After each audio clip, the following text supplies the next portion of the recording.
démarrer avec toi, Romain, ta petite news, ta grosse news d'Augmented Ibiza. Alors, je crois que tu avais déjà quelque chose d'assez léger qui t'a plu, que tu as vu passer, que tu souhaitais nous partager. Alors, on avait le choix entre parler de ça ou parler des nouvelles normes de régulation de l'AFNOR pour le low-code. Ouais, moyen. Ouais.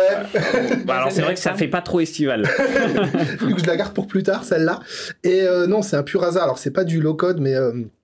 c'est un sujet qui est arrivé spontanément quand j'étais la semaine dernière à un festival. Et est venu, alors je vais dire des noms qui vous parleront peut-être pas, mais est revenu en France au bout de 25 ans un monsieur qui s'appelle Komuro Tetsuya, qui est son nom de DJ ticket, donc on voit que DJ Ibiza.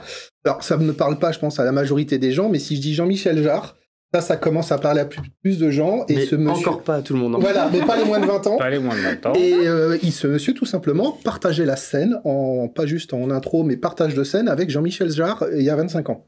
Ok. Donc là, jusque-là, on te suit, Romain. Voilà. On sait que tu aimes bien faire des festivals, mais qu'est-ce que ça fait ici? Explique-moi. Okay. Alors, ce monsieur, il est revenu et il est un peu technologique et surtout, il s'est rendu compte qu'il y a tout un débat sur l'IA, les artistes, la créativité. Il a cherché comment inclure l'IA dans la musique et les concerts, et sans générer de la musique, etc. Ce qui est sans dénaturer. Sans dénaturer. Et on sait qu'un concert, c'est quelque chose de millimétré. Malgré toute l'impression qu'on peut avoir, en fait, le jeu de lumière, tout est à la moindre seconde. Il y a une équipe derrière en sueur dès que l'artiste fait 3 secondes de différence. Et en tant que DJ, c'est encore pire. Et en fait, lui, ce qu'il a fait, c'est qu'il a pris, il a fait tout un travail, il n'a pas donné beaucoup d'infos, donc c'est pour ça que je vais pas faire une grosse news. Mais en fait, donc j'ai assisté par surprise à ce concert. Je ne savais même pas qu'il allait faire ça. En fait, c'était juste normalement un petit retour en France. En fait, il a fait un gros concert augmenté en IA, et l'IA était là pour toute la partie visuelle. C'est-à-dire qu'il avait une partie des images et des vidéos qui étaient préparées comme tout ce que tu mets sur les télés d'un concert, mais ça s'adaptait en fonction de son show. En fait, et c'est ça qui est intéressant. Donc là, on montre quelques petites images qui ont été générées en fait en temps réel pendant qu'il jouait de la musique. En temps réel, c'est ça aussi. Alors il y a un petit décalage, comme on sait que l'IA, elle est pas. En fait, il avait déjà les images et il les faisait modifier. Mais voilà, où il y avait par exemple, voilà, ça c'est du pur temps réel qui se modifiait et qui se faisait pendant qu'il était en train tout simplement de faire sa démonstration et son spectacle même. Donc voilà, j'ai reproduit quelques vidéos. On évite le son parce que déjà le son et Twitch va nous striker. On a essayé. Mais voilà, ça par exemple, voilà, c'est des modifications qu'il a fait. Par exemple, le rythme de la musique qui se met sur ces images. Et on va voir après, tu as des personnages qui l'animent, qui bougent et qui fait changer en fonction de la musique. Est-ce que tu as été au bout de ta news et tu sais quel modèle il a utilisé? Il a rien dit du tout, il a pas donné d'infos. Donc c'était juste pour dire que c'est très intéressant de voir des artistes qui trouvent l'IA comme quelque chose qui va augmenter le spectacle et pas remplacer la créativité. Et vu que c'est un gros débat, je trouve que c'est intéressant. J'aime beaucoup cette news. Je sais qu'on a eu le débat récemment en plus. Ensemble, oui. Exactement sur les enjeux de l'IA versus la création. J'aime bien la vision de l'artiste augmenté. Ce qui est intéressant en termes de prouesse, c'est que c'est du live. Tu dis, il y a une petite différence. Mais il a même eu des petites boulettes en live, c'était très drôle. Mais par contre, l'exploit est là quand même de faire du live. On est bien sur de la generative AI parce qu'on voit que c'est la musique, de la vidéo, enfin de l'image de la vidéo qui est créée pour accompagner l'artiste et son show musical. Donc en effet, intéressant de voir que les artistes en emparent et qu'on n'est pas seulement, comme tu le disais, dans le débat de oui, ça ne doit pas remplacer le musicien, c'est pas de la création. Et pour info, ce monsieur, comme si on commence à replacer les dates, Jean-Michel Jarre et tout, monsieur vient d'avoir 65 ans. D'accord. Donc on n'est pas sur un artiste de 20 ans qui a fait un caprice, on est sur quelqu'un qui a préparé. Il est bien dans l'air du temps. Voilà, il a préparé tout ça, et donc je trouvais ça intéressant pour ouvrir comme news d'été, un petit concert, un petit Ibiza, voilà. C'était une super info, et bien évidemment, ça fait partie des choses qu'on verra de plus en plus. Oui. Alors on ne saura pas toujours qu'il y a de l'IA derrière, mais des fois de se dire, voilà, ça sert, il y en a qui s'en emparent rapidement, c'est accessible au plus grand nombre aussi, malgré tout. Et ça va nous donner comme ça un peu d'innovation sympa. Ça, c'était ta première news dans le thème Augmented Ibiza. Ouais. Maintenant, le Faster Builder Flower. C'est ça. Là, c'est 2 news qui... Donc là, c'est plus Jean-Michel Jarre? Non, c'est plus Jean-Michel Jarre. Là, non, mais là, c'est plutôt... Il se reforme, c'est ça. Non, là, on revient dans le sujet un peu plus Power Platform. 2 news où pareil, j'ai très peu d'infos, c'est pour ça qu'aujourd'hui je suis un peu moins bavard que les autres fois. Un nouveau type... On notera tous ça va finir un peu moins bavard. Un nouveau type de flow, donc de flux, c'est-à-dire donc je vais parler de Power Automate. Ok. Et donc on va parler des AI, avec mon accent français, AI Flow. Ok. On connaît les Power Automate, les flux, des grosses boîtes, on voit un visio, des flèches, etc. Et en fait, voilà, si mon collègue a l'image à vous projeter, ce qu'on voit en fait, c'est qu'on est plutôt sur comme écrire un prompt. Oups là, écrire un prompt, et dans lequel on va rentrer les actions. Et en fait, on est entre le prompt et le paramétrage Power Automate. On remplace les boîtes d'un Power Automate. On les voit, hein, les petites zones un petit peu décalées. C'est de la pure preview. On a très peu d'informations. Par contre, ce qu'on voit qu'il fait, ce qu'on a vu dans les démos, c'est que, par exemple, c'est un prompt. Donc, ça va se déclencher dans une certaine condition. Et ensuite, il sait que, par exemple, là, ils expliquaient, ça commence par un échange d'emails, donc il va générer une réponse. Là, c'est une demande sur des places de ciné, et il va répondre par le canal de communication par lequel c'est arrivé, en générant une réponse adaptée. C'est une action descriptive, du coup, où tu dis j'aimerais avoir un flux qui fait ça, tu décris tes étapes, et ça te génère ton flow, ou ça te le régénère à chaque fois. C'est ça la nouvelle interface. En fait, c'est il n'y a plus les petites boîtes. Alors, il y a toujours, c'est les autres types de flow. Tu as les Power Automate classiques, mais celui-là, ce qu'on a aujourd'hui dans Power Automate, c'est j'écris une phrase, un texte, un besoin, et il me génère un Power Automate. Donc ça, c'est ChatGPT qui s'en occupe, etc. Là, non. Là, on est vraiment sur une toute autre interface. On a des étapes de description et on a le petit boîte. Pourquoi? Parce qu'aujourd'hui, la limitation qu'il y a dans un Power Automate, qui est déjà très très puissant et que moi j'adore, c'est surtout qu'on va avoir une boîte, un résultat, une flèche vers autre chose, etc. Là, en fait, on a des prompts, entre guillemets, des morceaux de prompts entre les boîtes. Et ça rejoint une autre news que j'avais traitée ici, qu'on avait dans Copilot Studio, qui était les Generative Actions. C'est-à-dire que chaque boîte avait un prompt, et les boîtes s'appelaient entre elles sans qu'on dise « tu fais ça, puis t'appelles ça, puis t'appelles ça ». Et ils ont, entre guillemets, passé ça. Donc là, t'es encore au niveau au-dessus. Voilà. Et finalement, t'as qu'un prompt qui fait ton flow. C'est ça. Sauf que tu vas à des endroits identifier toi-même. Là, je mets telle boîte, là, je mets telle boîte. C'est du texte à trous, en fait. Entre les deux, c'est entre le texte à trous et l'IA, et je trouve ça très intéressant. Comment tu t'assures que, justement, l'IA générative ne se trompe pas dans l'action qu'elle doit effectuer? Parce que c'est toi qui l'as choisi. C'est la différence entre avant, quand tu écrivais tout un prompt, il générait quelque chose et tu corrigeais. Là, dans les zones clés, toi, tu mets, je mets telle boîte d'action à cet endroit-là. C'est-à-dire qu'il y a des endroits, tu peux lui donner de la liberté, et à des autres très précis, tu vas lui mettre tes actions. D'accord, donc c'est pas quand même qu'un prompt, après tu as une interface graphique. Non, c'est l'intégralité là, ce que tu as vu. C'est pas comme avant, on avait un prompt et on génère un visio, pour être vulgaire. Là, c'est vraiment tout est là. Et c'est toi qui dis, ok, j'ai reçu un email de la part de machin, je veux faire telle action. Et c'est dans le prompt que tu mets l'action. Et là, tout d'un coup, tu mets l'action. C'est si tu peux mettre l'image. On va voir, tu vois, au début, tu as examine, tu vois, et le fait, on lui dit d'examiner the comme un request. Donc, examine the, normalement, on serait dans un Power Automate, tu serais en train de mettre une action, de donner à manger. J'arrivais pas à visualiser la différence avec avant, donc du coup, c'est dans ton interface de prompt que tu appelles tes actions comme si je faisais un add quelque chose, en gros, et que j'appelais en externe une personne dans un mail, etc. Sauf que là, je vais appeler les actions prédéfinies, type envoyer un mail. Et du coup, on est sûr que c'est bien cette action. Et tu lui donnes des tags, tu lui donnes des variables, tu lui donnes... C'est intéressant. Oui, alors... Ce mix, non mais je trouve que ce mix, un peu comme on a dans les mails, je définis ce que je veux raconter, mais je peux appeler des outils externes, typiquement des actions préenregistrées. C'est en termes d'expérience utilisateur, je trouve ça assez accessible. Ouais, moi je trouve que ça a l'air bien. Maintenant, il faut qu'on les ça s'appelle comment? Les AI Flow? Voilà, avec le super accent. Il y a une intégration avec des plateformes.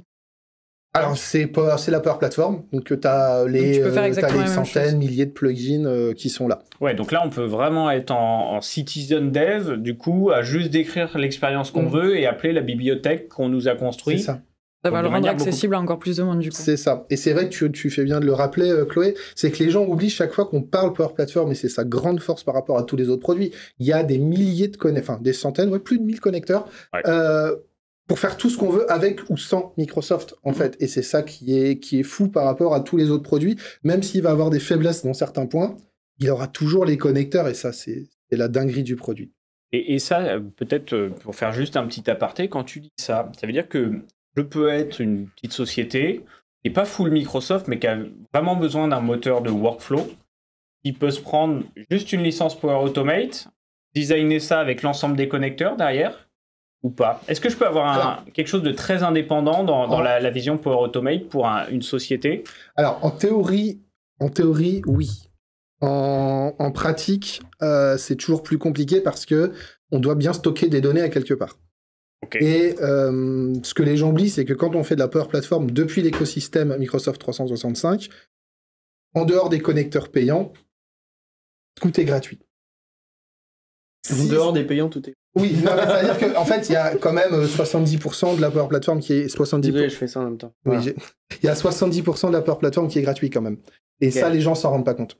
On a eu des clients qui n'ont pris que la brique Power Platform, mais ils se heurtent très vite à un mur qui est celui de il me faut du stockage de données à quelque part. Ouais. Donc il va falloir.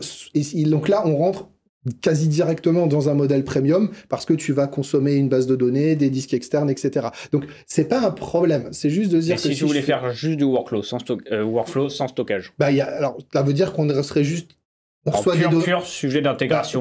Tu dois envoyer des données en entrée, tu utilises l'IA pour traiter, et tu prends les données en sortie. Tu vas quand même être en modèle premium vu que tu vas utiliser certains flux qui sont pas du Microsoft, parce que comme je rappelle toujours très vulgairement, la Power Platform c'est gratuit tant que tu restes dans Microsoft 365. Ouais. Voilà, très vulgairement. Hein. Le document il fait 92 pages, mais avec 90 pages d'astérix, mais globalement c'est ça que ça veut dire derrière. Et donc là forcément tu vas être tout de suite dans un modèle premium. Donc à se poser la question de la renta, mais on pourrait le faire, on pourrait se dire, voilà. Mais si quelqu'un veut le faire si tu fais du stockage SharePoint, tu pourrais... Voilà. Sachant que tu pars dans du Dataverse, des trucs un peu plus pointus, tu passes en premium et t'es dedans, quoi. Ou même du SQL Server. Hein. Oui, direct. Donc on avait... Donc ça, c'est la partie AI Flow. Tu avais un sujet sur AI Builder aussi, pour notre Faster Builder Flower. Alors oui, mais c'est indirectement... déjà, c'est vrai que là, je le glisse là. Normalement, le deuxième semestre 2024 et l'année 2025, ça sera l'année AI Builder. Donc, voilà, Microsoft... Tu peux nous rappeler c'est quoi AI Builder, parce que ça fait longtemps que ça existe. AI Builder, alors avant que ChatGPT et Copilot prennent le devant de la scène, si tu voulais faire de l'IA en low-code en Microsoft, il y avait un produit qui s'appelait AI Builder. Voilà. Une espèce de module, globalement, qui packageait les services cognitifs Azure de Microsoft, type océrisation, computer vision, etc., mais accessible en low-code. C'est ça, avec... tu faisais la même chose que ce qu'il y avait dans Azure, mais en pré-packagé. Mais en beaucoup plus cher. Alors plus cher parce que pré-packagé. Je me rappelle, on avait fait des tests de comparaison à l'époque sur ces traitements de factures, ou je sais plus ce qu'on avait fait, ou de amendes, là. Et c'était incomparable en termes de coût. En fait, c'est parce que, pour la parenthèse, c'est le modèle économique. Bien Azure, sûr. Tu payes à la conso réelle, tu as 10 factures à traiter, tu payes quelques centimes. AI Builder, c'est des logiques de pack. Et le pack le plus bas est énorme, en fait. C'est pour ça que ça avait l'air cher. Donc, AI Builder, c'est ce modèle cette fonctionnalité de l'époque depuis longtemps disponible dans la Power Platform qui intègre en low-code de l'IA, qui maintenant se voit un peu revisitée, améliorée. Elle va être, mais c'est pas le sujet à fond. C'est indirectement, puisque aujourd'hui dans Copilot Studio, et c'est la vraie cœur de cette dernière news, c'est Copilot Studio, on peut y faire bien sûr de l'AI Builder puisqu'on a accès à tous les connecteurs, mais il y a un gros trou dans la raquette dans AI Builder, c'est la gestion des fichiers, gestion des images. Okay. Aujourd'hui, le scénario classique de mon chatbot qui traite mes notes de frais est impossible.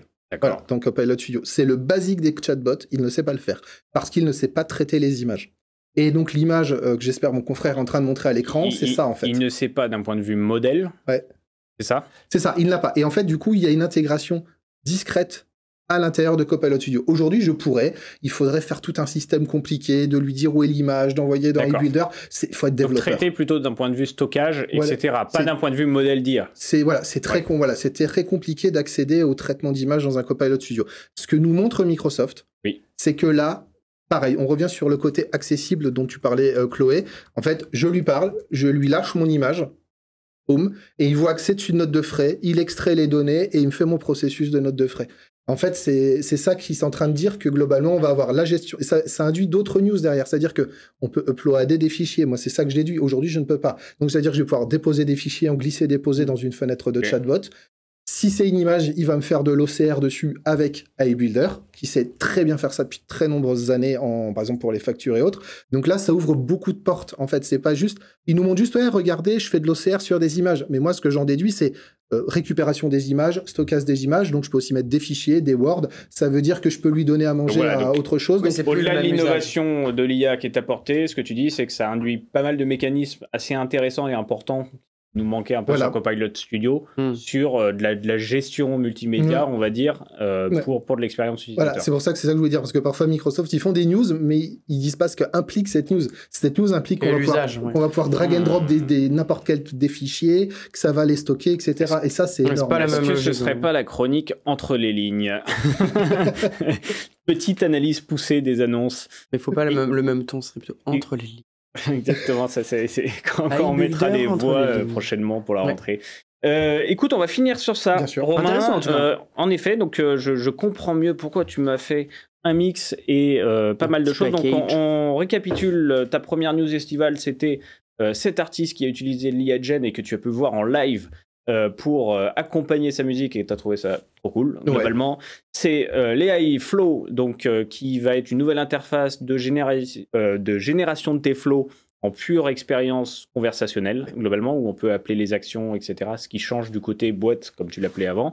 Et on finit sur l'AI Builder, donc un peu qui s'améliore, notamment, donc, qui est ce dispositif qui supporte depuis tout le temps dans la Power Platform de l'IA, et qui te permet maintenant de gérer de l'image qui aura un impact autre que seulement sur la partie AI. C'est ça, voilà. Alors ça fait toujours beaucoup d'AI, et je sais plus qui tout à l'heure, Kevin, a fait, toi tout à l'heure, qui faisait la remarque en disant, est-ce que les têtes dans le cloud, ça ne devient pas purement un sujet AI? Ça devient même difficile. Alors, si on veut pas être sur du trop complexe, et c'est une question de positionnement de la chaîne aussi, on le rappelle, on veut de l'accessibilité. Les sujets du moment chez Microsoft, c'est de l'IA, et du coup, on y passe forcément. Parce que c'est vrai que moi, j'ai beaucoup de news techniques Power Platform, mais c'est très tech et non. Ouais, moi c'est pareil. Non, mais les modifications et les data warehouse. Je ne vous en veux pas. Je ne vous en veux pas. Suivez-moi sur LinkedIn si vous voulez le reste.